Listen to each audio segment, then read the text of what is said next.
तो उन जो अमल वञे थो अमल हर माण्हू जे अमल लाइ दरवाज़ो आहे बिल्कुलु दरवाज़ो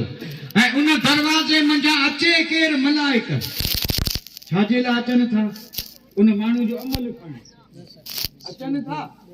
ऐं उन अमल कयो त खणी वेंदा न त वेंदा खाली वेंदा या न भई फजर जे वक़्तु आया हर माण्हू जा आया उहे मलाइक सगोर आया अॼु बि आया हुआ अॻी में बि ईंदा बिल्कुलु दलील सां ॻाल्हि थो करियां हदीस जी ॻाल्हि आहे वॾी तवील ॻाल्हि आहे अलाह सम्झण जी तौफ़ीक़ ॾे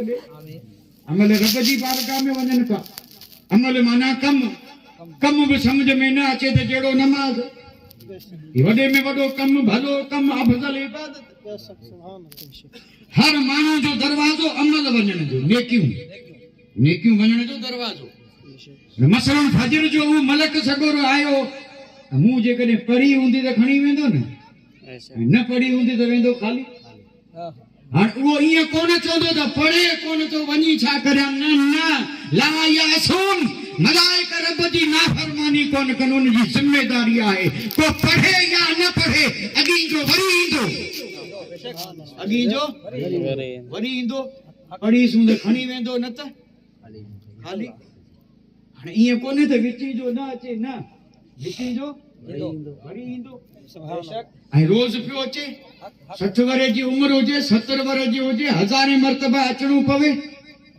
90 मरतबा लख मरतबा 1.5 लख मरतबा अचणो पए उनखे को कमी कोन्हे उनखे त अचणो आहे ऐं अचे पियो हाणे अचे पियो त हाणे वञे पियो खाली वञे पियो सभिनी जो न जेके पढ़नि था उन्हनि जी खणियो पियो वञे ऐं जेके नथा पढ़नि उन्हनि जो वञे पियो खाली हाणे इन जो असर छा थियो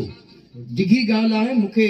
मुख़्तसर करे अर्ज़ करणी आहे अवांजी ॿुधल बि हूंदी अलाह करे यादि रहे रब करे यादि रहे रहबर रोज़े धणी जे वसीले अलाह करे यादि रहे हिन मुबारक मुक़द्दस हिन बरकत वारी जाइ जे सदके अलाह करे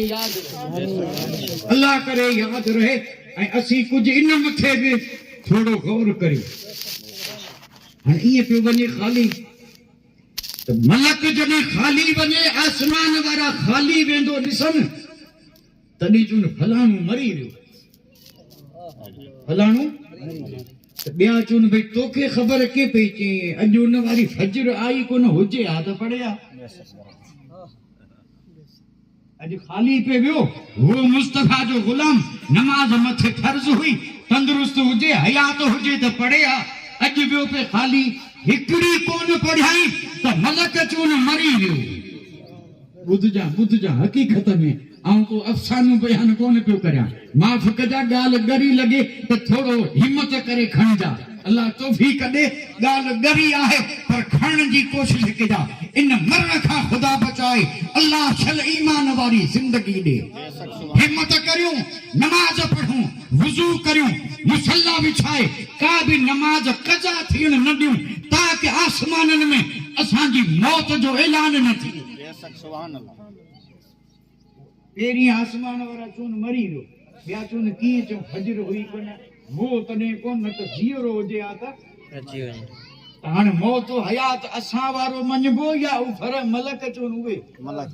वरे थिया हमरा मरी विया भले पिया घुमनि फिरनि ऐं भले पिया खाइनि पीअनि आहिनि मोल ज़िंदा हुजनि त पोइ नमाज़ूं पढ़नि आसमान में चर्चा थीनि क़ौम ज़िंदा उहा ई रहंदी जंहिंजी ज़िंदगी जा ऐलान आसमान में थियनि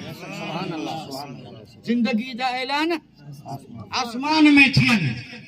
हिकड़ी न पढ़े त मलक चून मरी वियो 60 साल पढ़िया ई कोन उनखे केरु ज़िंदा चवंदो अल्लाह तौफ़ीक़ ॾे उहो बि ज़िंदा में बि ज़िंदा उठ बि ज़िंदा अहिड़ो ज़िंदा आऊं बि आहियां त मूं में हुन में फ़र्क़ु कोन्हे हू जानवर तूं इंसान हू कंहिंजो कलमू न तूं कलमू पियो पढ़े उम्मती बई मुरीद बई रहबर रोज़े धणी कामिल जहिड़े मुर्शिद जो मुरीद ऐं तोजे बारे में ऐलान थियनि मरी वियो ज़िंदगी जो सबूत ॾे मलाइकनि खे चओ पढ़ी ॾिसंदुसि त ज़िंदा आहियां मोल मता चओ ज़िंदा आहियां